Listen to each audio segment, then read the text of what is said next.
All right, let's talk about this and the implications of the latest race row on the Democratic Alliance's reputation with Brand Africa, Thebe Ikalafeng. Thebe, good to have you, and thank you very much for your time. Thank you so much, Tawa, and good evening. Not so long ago, in fact, just after the announcement of a government of national unity would have been made, the international publication, I think it was BBC, put up as one of its headlines that the apartheid party DA joins hands with the ANC. Of course, the leader of the DA, chairperson of Federal Council, was up in arms. He tweeted, "Is that the only thing that you can certainly focus on?" To say that this reputation, I suppose, is now a reputation that even transcends South Africa. Even international publications look at the DA as that type of a party. Is the DA serious about tackling that kind of reputation and really racism and associations with racism within its ranks? Well, I think how one assesses those things basically on the optics. If you look at the optics and the composition of the DA, I know diversity is one of their values, but if you look at the optics, it doesn't seem like a party that sort of reflects the South Africa that we live in. There's a disproportionate there's a disproportionate representation, if you will, of perhaps non-Africans or white people on the DA. So that seems to communicate that they are perhaps not like South Africa. That's how I would look at it.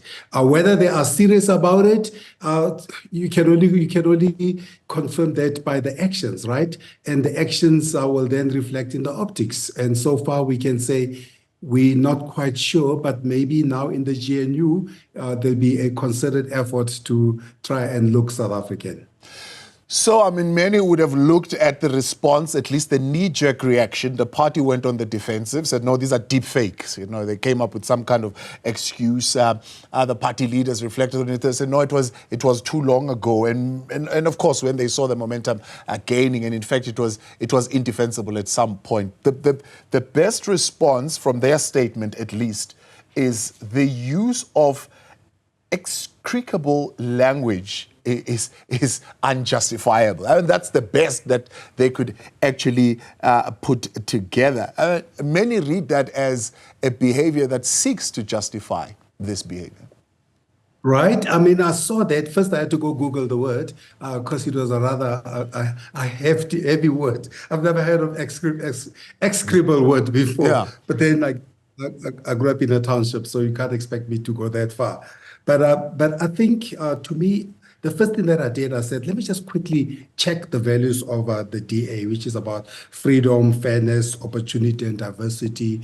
And I then went into the diversity and all those. I tried to figure out where they incorporate Section 16.2 of the Constitution, which deals with incitement of race to cause harm, if you will. And I think in this instance, the way I would have dealt with Renaldo, if let's say we were so serious about this and this was a fundamental part of an organization like a DA, for example, if I were the DA, what I would have done immediately, I would not have suspended him, I would have fired him straight away, because I would have said that this is now a principal matter. We can meet each other in court if you feel that we have been unfair in dismissing you. Now, you know, we're going to suspend you. We're going to take you to the Federal Council. We're going to give you your due rights of South Africa. You are not guilty until you've been tried. I forget how that phrase goes. I think this is just long-winded.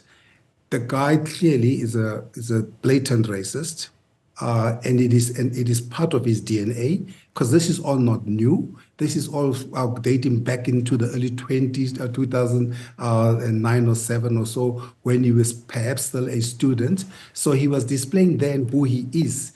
And unfortunately for the DA, they tend to attract the type of people like a Renaldo Gouws, or they tend to find themselves in situations where they have to defend themselves that they are or are not a party of racists.